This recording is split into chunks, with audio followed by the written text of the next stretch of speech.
اب اس قاعدے کا نام ہے لام تعریف والا قانون. کیا نام ہے؟ آگے بس لام تعریف والا قانون. اب اس قانون کے سمجھنے سے پہلے ایک فائدہ سمجھیں. حروف کی دو قسمیں ہیں, حروف شمسی اور حروف قمری. حروف کی کتنی قسمیں ہیں؟ شمسی اور حروف قمری. حروف شمسی کتنے ہیں؟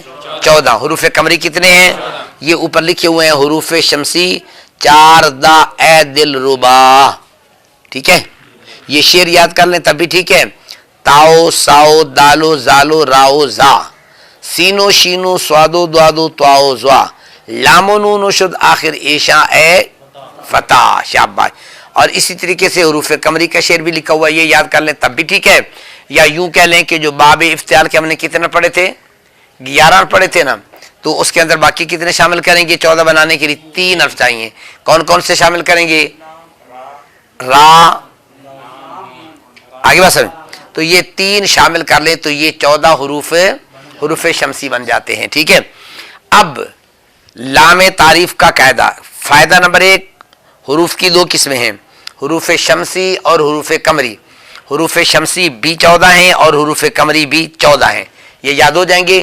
اس کے بعد فائدہ نمبر 2, لام کی 2 قسمیں ہیں, ایک ہوتا ہے لام تعریف اور ایک ہوتا ہے لام غیر تعریف. لام تعریف الف لام مل کر آئیں اور کلمے کو معرفہ بنانے کے لیے آئیں, اس کو کہتے ہیں لام تعریف. اور اکیلا لام آ جائے جو کہ کلمے کو معرفہ بھی نہیں بنائے گا, اس کو کیا کہتے ہیں؟ لام غیر تعریف. اب 2 فائدے آگے سمجھ. اب قاعدہ سمجھے. قاعدہ یہ ہے, اگر لام تعریف کے بعد حروف شمسی میں سے کوئی ایک حرف آ جائے, قاعدہ سمجھ آ رہا ہے؟ دوبارہ ذرا غور کریں. اگر لام تعریف کے بعد حروف شمسی میں سے کوئی ایک حرف آ جائے تو لام تعریف کو حروف شمسی کی جنس کرتے ہیں اور جنس کا جنس میں ادغام کرتے ہیں وجوباً. یہاں جنس کرنا بھی واجب ہے اور جنس کا جنس میں ادغام کرنا بھی واجب ہے. آگے بات سمجھیں. اب دوبارہ قاعدہ سمجھیں. لام تعریف کے بعد حروف شمسی میں سے کوئی ایک حرف آ جائے تو کیا کرتے ہیں؟ لام تعریف کو حروف شمسی کی جنس کرتے ہیں اور پھر جنس کا جنس میں ادغام کرتے ہیں وجوباً. اگر لام غیر تعریف, ٹھیک ہے, اور لام ساکن جس کو کہتے ہیں, اگر لام غیر تعریف کے بعد حروف شمسی میں سے کوئی حرف آ جائے پھر لام غیر تعریف کو حروف شمسی کی جنس کرتے ہیں جوازن اور جنس کا جنس میں ادغام کرتے ہیں وجوباً. یعنی اگر وہ آپ کیا ہے جنس کر لیں تب بھی ٹھیک ہے, نہ کریں تب بھی ٹھیک ہے, لیکن جب جنس کر لیں گے تو پھر ادغام کرنا واجب ہو جائے گا. یہ بات آگے سمجھ میں قاعدہ جائے گا. اس قاعدے کو دورائیں پھر آگے چلتے ہیں.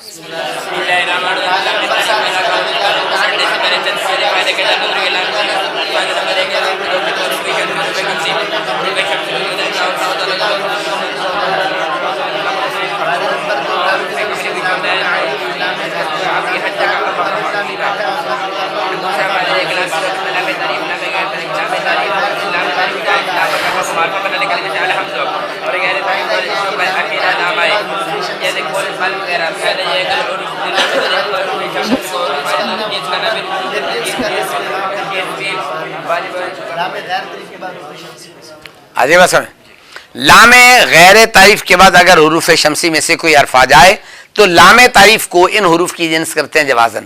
مگر اگر ان کے بعد را آ جائے, لام غیر تعریف کے بعد را آ جائے تو پھر ایسی صورت میں جنس کرنا بھی واجب ہے اور ادغام کرنا بھی واجب ہے. باقیوں کے اندر جائز ہے اور را کے اندر کیا ہوگا؟ ادغام وجوبی ہوگا. آگے سمجھ. اس کی مثال جیسے قر رب زدنی علما, اصل میں تھا کل رب, تو لام کو را کیا, را کا را میں کیا کیا؟ ادغام کیا, تو بن گیا قر رب زدنی علما. اور لام غیر تعریف کی مثال جیسے بل سبلت, اب یہاں لام غیر تعریف ہے اور بعد میں حروف بھی موجود ہے شمسی, تو اب اس کو کیا کریں گے؟ جنس کا جنس کرنا جائز ہے اور جنس کا ادغام واجب ہے. اس کو جنس کریں تو پھر پڑھیں گے بس سبلت, بل سبلت, لام کو سین کیا پھر سین کا سین میں, تو کیا بن جائے گا؟ بس سبلت. اور اگر آپ ادغام نہ کریں تو یوں پڑھ لیں بل سبلت, تب بھی ٹھیک ہے. اب حروف شمسی کتنے بنے ہیں؟ 14. آپ نے 14 کی مثالیں دیکھنی ہے. یہ نیچے دیکھیں بالکل صاحب کی مثال لکھی ہوئی ہے, السامع, الشاکر, الضارب, الصابر وغیرہ. تو جتنے حروف ہوں کم از کم ہر حرف کی ایک مثال اور اس کی تعلیل آپ کو اچھے طریقے سے یاد ہونی چاہیے، اس میں سستی نہیں ہونی چاہیے. یہ بات آگے سمجھ میں. اب اس کے بعد آگے یہ نا بین السطور میں ایک انہوں نے سوال نقل کیا ہے، یہ سوال ذرا پڑھ لیں. سوال یہ ہے کہ جناب من آپ نے کہا تھا لام غیر تعریف کے بعد اگر راج، یہ صفحہ نمبر 75 نکال لیں نا ارشاد کا.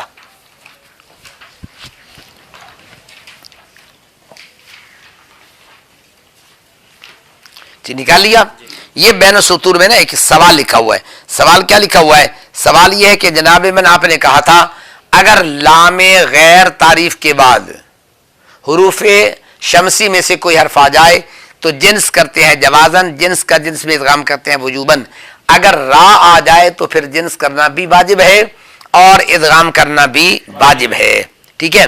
اب سائل سوال کرتا ہے کہ جناب ہم آپ کو ایک ایسی مثال دکھاتے ہیں کہ لام غیر تعریف کے بعد را موجود ہے، تم اس کو جنس بھی نہیں کرتے اور جنس کا جنس میں ادغام بھی نہیں کرتے. جیسے قرآن پاک میں آتا ہے کلا بل رانا. اب یہاں بل کے اندر لام غیر تعریف موجود ہے، اس کے بعد را موجود ہے. تمہارے قاعدے کے مطابق بر رانا پڑھنا چاہیے تھا، جبکہ تم بل اب یہ ستپیں جاگتے ہیں.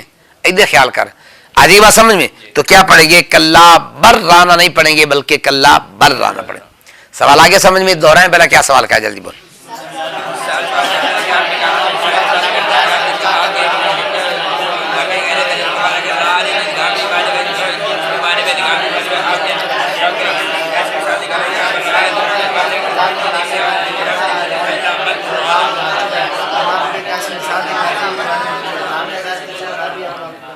جی بات آگے سمجھ میں. اب اس کا جواب دینا چاہتے ہیں. کہتے ہیں بات یہ ہے کہ اصل میں یہاں ہے سکتہ. یہاں کیا ہے؟ سکتہ. اور سکتہ ہے فرض، ادغام ہے واجب. سکتہ کیا ہے؟ اور ادغام کیا ہے؟ تو قاعدہ یہ ہے کہ جب فرض اور واجب کا مقابلہ آ جائے تو پھر فرض کو واجب پر ترجیح دیتے ہیں، لہذا ہم نے سکتے کو ترجیح دی ہے. اس لیے کیا پڑھتے ہیں؟ کلا بل رانا. یہاں ادغام نہیں کرتے. سوال کا جواب آگے سمجھ میں. ٹھیک ہے. قاری عبد المصطفیٰ صاحب قاری المقری، آپ یہ بتائیں کہ انہوں نے یہ کہہ دیا سکتہ واجب فرض ہے، حالانکہ قرآن پاک میں جتنے سکتے ہیں کتنے آئے ہیں ٹوٹل؟ 14. ان میں سے جائز کتنے ہیں، واجب کتنے ہیں؟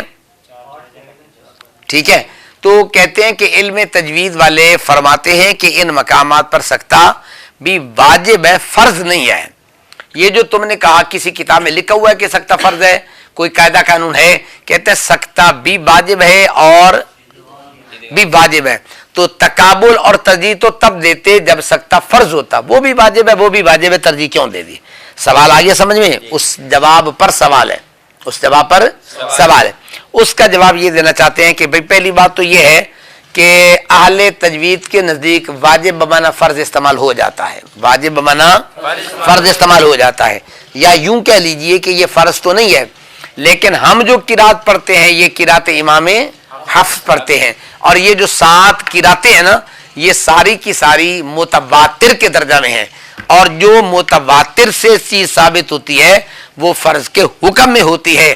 اگرچہ یہ ڈائریکٹ فرض نہیں ہے، لیکن چونکہ قرات متواترہ کا حصہ ہے اس اعتبار سے سکتہ فرض ہو گیا، ادغام واجب ہو گیا، لہذا ہم فرض کو واجب پر ترجیح دے دیں گے. یہ بات آگے سمجھ میں. 2 جواب ہو گئے. تیسرا جواب یہ ہے، بابا جی فرماتے تھے کہ آپ یوں کہہ لیں اگر یہ سکتہ فرض نہیں ہے واجب ہے تو پھر قاعدہ یہ ہے جب 2 واجب آ جائیں تو دونوں میں سے کسی پر بھی عمل کر لیں تو جائز ہے. یعنی اگر سکتہ کر کے پڑھ لیں تب بھی جائز ہے اور ادغام کر کے پڑھ لیں تب بھی ٹھیک ہے. یعنی یوں کہہ لیں کلا بل رانا، یوں بھی پڑھ سکتے ہیں اور کلا بل رانا بھی پڑھ سکتے ہیں، کیونکہ سکتہ بھی واجب ہے اور ادغام بھی واجب ہے تو ترجیح دینی نہیں چاہیے، لہذا دونوں طرح پڑھ لیں تو دونوں طرح پڑھنا جائز ہوگا. یہ بات آگے سمجھ میں، قاعدہ بھی آگے سمجھ میں، مثال بھی آگے سمجھ میں. اب کوئی بات نہ سمجھ آئی ہو، کوئی سوال ذہن میں تو آپ پوچھ سکتے ہیں. آ جائے گا؟ چلو جی ٹھیک ہے. اب یہ کل آپ نے صحیح کے قواعد اور باب افتعال کے قواعد اچھے طریقے سے یاد کر کے آنا کریں، ان کا ٹیسٹ ہو گیا انشاءاللہ. ٹھیک ہے. وما علیہ الا اللہ. چلیں شاء